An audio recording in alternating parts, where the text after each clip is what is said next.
ৰাজ্যত পুনৰ চৰ্চাত এটা ট্ৰেডিং কেলেংকাৰী ৩ মাহত টকা ডাবল কৰাৰ প্ৰতিশ্ৰুতিৰে লুণ্ঠন চলাইছে এডি ষ্টক নামৰ এটা সংগঠনে। এইবাৰ এডি ষ্টকে লুটিছে ৰাইজৰ লাখে লাখে টকা। কেইবাশ কোটি টকালৈ গুৱাহাটীৰ পৰা পলায়ন কৰিছে অল্পনা দাস। হেঙেৰাবাৰী কাৰ্যালয়ত খুলিছিল ট্ৰেডিঙৰ নামত ধন আৰু সংগ্ৰহ কৰিছিল অল্পনাই এই ধন। AD stock broking financial service নামেৰে খুলিছিল এটা কাৰ্যালয়।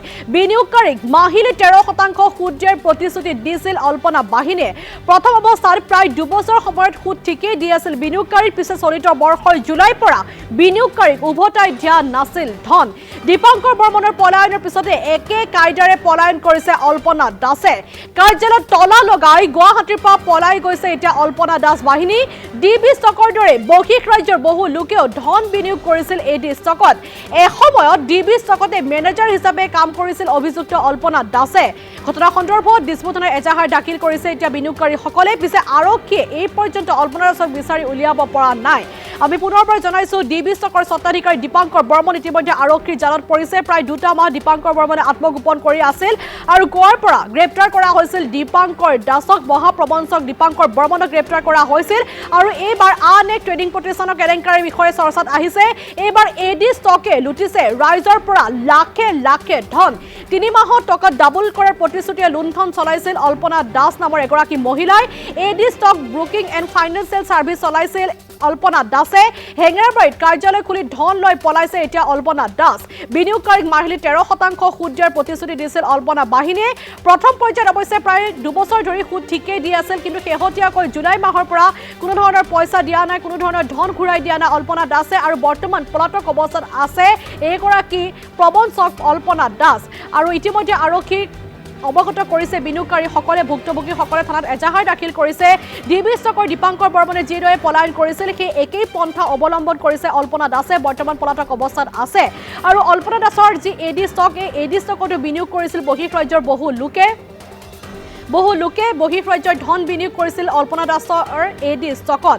আৰু ইতিমধ্যে আমি জনাইছোঁ যিসকল বিনিয়োগকাৰী আছে, যিসকল ভুক্তভোগী আছে, তেওঁলোকে থানাত ইতিমধ্যে এজাহাৰ দাখিল কৰিছে, কিন্তু বৰ্তমানে পলাতক অৱস্থাত আছে অল্পনা দাস। কোনো ধৰণৰ সন্ধান লাভ কৰা নাই অল্পনা দাসৰ বিৰুদ্ধে।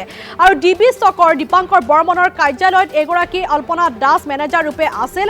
আৰু দীপাংকৰ বৰ্মনে যিদৰে তেওঁৰ সেই বেহা চলাই গৈছিল সকলো শিকি লৈছিল আচলতে অল্পনা দাসে। আৰু পৰৱৰ্তী সময়ত নিজাববীয়াকৈ এই কোম্পানী খুলিছিল আৰু এডি ষ্টক নাম দিছিল আৰু এই এডি ষ্টকতে টকা বিনিয়োগ কৰিছিল বহু লোকে। আমি সবিশেষ জানিম, ফোনযোগে সংযোগ স্থাপন কৰিছোঁ আমাৰ সতীৰ্থ ক্ষীৰোদৰ সৈতে। ক্ষীৰোদ, আপোনাৰ ওচৰলৈ আহিছোঁ, কি তথ্য আপোনাৰ হাতত আহি পৰিছে বৰ্তমান?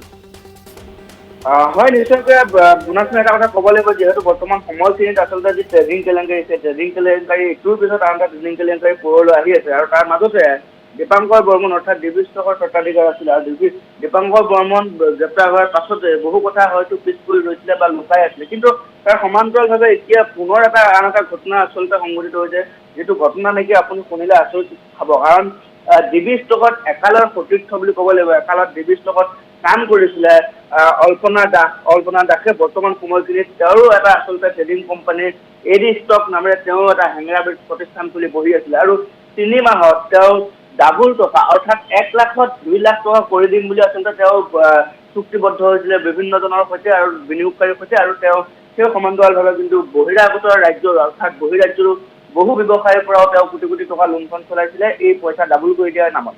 গতিকে এই গোটেই আচলতে ট্ৰেডিং কেলেংকাৰীটো যেতিয়া পোহৰলৈ আহিছিলে বা দিছপুৰ আৰক্ষীৰ নেতৃত্বটো আমি যদি কওঁ, তেনেহ'লে স্বপ্ননীল দাস সেই একেবাৰে গণেশগুৰিৰ নিচে কাষৰতেই, আৰু গণেশগুৰিৰ নিচে কাষৰতে হেঙেৰাবাৰীতো অল্পনা দাসেও আচলতে সেই একেই এডি ষ্টক নামৰ এটা ট্ৰেডিং অফিচ খুলি বহি আছিলে।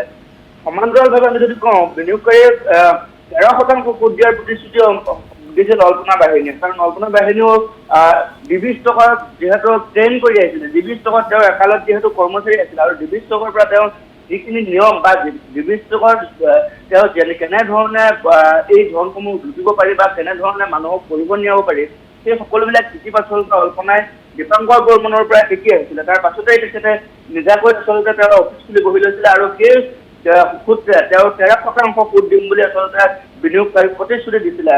আৰু প্ৰথম অৱস্থাত ঠিক একেধৰণে ট্ৰেডিং কেলেংকাৰীত যিসকল জড়িত আছিলে সেই প্ৰত্যেকৰে আপুনি যদি চায় তেতিয়াহ'লে পেটাৰ্ণটো একেই। প্ৰথমতে তেওঁলোকে 2-3 মাহ বিনিয়োগকাৰীয়ে সঠিক সময়ত সঠিক ধন ঘূৰাই দিয়ে, আৰু বিনিয়োগকাৰীয়ে তেওঁলোকৰ সেই যিটো আচলতে পেটাৰ্ণ, সেই পেটাৰ্ণটোত আচলতে ভুল যোৱা বুলি ক'ব লাগিব কাৰণ প্ৰথম 2-3 মাহৰ ভিতৰত ডিবি ষ্টকৰ স্বত্বাধিকাৰী দীপংকৰ বৰ্মনক সকলোকে পইচা ঘূৰাই দিছিলে বা আন ৰঞ্জিত কাকতিহঁতেও বা বিশাল ফুকনহঁতেও এই 2-3 মাহ তেওঁলোকৰ যিখিনি ধন চুক্তি কৰিছিলে সেই চুক্তিমতে তেওঁলোকক যিটো পাৰ্চেণ্টেজটো পাই দিছিলে যাৰ বিনিময়ত আমি যদি কওঁ সেই আচলতে তেওঁলোকে যি ধৰণে সেই পইচাসমূহ ঘূৰাই দিছিলে সেইসমূহ দিয়াৰ পাছতে যিসকল বিনিয়োগকাৰী আছিলে তেওঁলোকৰ মনত আৰু বিভিন্ন ধৰণৰ প্ৰশ্ন উত্থাপন হৈছিলে যে তেওঁলোকে যিহেতু 1 লাখ টকা বিনিয়োগ কৰাৰ পাছত তেওঁলোকে 2 মাহৰ ভিতৰত তেওঁলোকে 2 লাখ টকা পাই আছে গতিকে তেওঁলোকে সেই 1 লাখৰ যিটো বিনিয়োগ আছিলে সেই বিনিয়োগটো তেওঁলোকে 5 লাখলৈ তেওঁলোকে পৰিৱৰ্তন কৰাইছিলে যে 5 লাখত যদি তেওঁলোকে বিনিয়োগ কৰে তেনেহ'লে তেওঁলোকে 2 মাহ 3 মাহৰ ভিতৰত 10 লাখ টকা পৰ্যন্ত লাভ কৰিব পাৰিব গতিকে এই ধৰণৰ যি প্ৰলোভন তেওঁলোকে সেই 2-3 মাহত আচলতে সেই বিনিয়োগকাৰীসকলক তেওঁলোকৰ যিখন জাল সেই জালখনত পেলাই লৈছিলে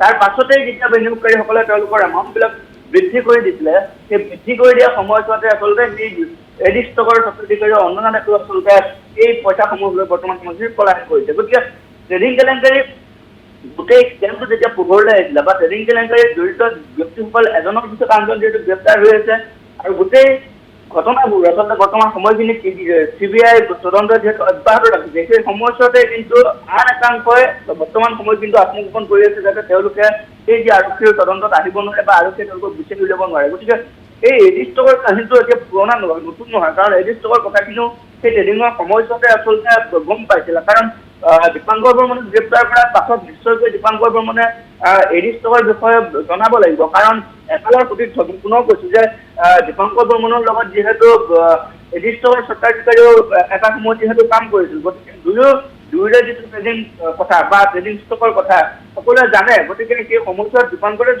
এই অঞ্জনা দাসৰ কথা আৰক্ষীৰ আগত কৈছে নেকি বা CBIৰ আগত জনাইছে নেকি সেই গোটেই কথাবিলাক বৰ্তমান সময়খিনিতো তদন্তত আছে যদিও কিন্তু এটা কথা আপোনাৰ চাব লাগিব যে যিহেতু ট্ৰেডিং কেলেংকাৰীৰ যিমান তদন্ত হ'লেও কিন্তু সমান্তৰালভাৱে যিসকল অভিযুক্তসকলে কিন্তু ইজনৰ পাছত আনজনে জামিনো পাই গৈ আছে গতিকে এই তদন্ত কিমান দূৰ যাব পাৰে বা তদন্তৰ অন্ত কি হ'ব পাৰে বৰ্তমানে প্ৰশ্নবোধক হৈ থাকিলেও যে এই ট্ৰেডিঙৰ কেলেংকাৰীয়ে জড়িত যিসকল বৰ্তমান সময়খিনিত পলাতক সেই পলাতক অভিযুক্তসকলক আৰক্ষীয়ে কিমান দিনৰ ভিতৰত ধৰিবলৈ সক্ষম হ'ব সেইটো এটা ডাঙৰ প্ৰশ্ন কাৰণ হেঙেৰাবাৰীৰ পৰা যিহেতু এডি ষ্টকৰ যিহেতু ফাইনেন্সিয়েল ছাৰ্ভিচ খুলি পেলাই আচলতে বহি আছিলে অঞ্জনা দাস আৰু এই যি কেলেংকাৰী পোহৰলৈ অহাৰ পাছতে তেওঁ সকলো কোটি কোটি টকা লোন চোন কৰি তেওঁ অসমৰ পৰা পলায়ন কৰি আত্মগোপন কৰি আছে বহিৰাজ্যত গতিকে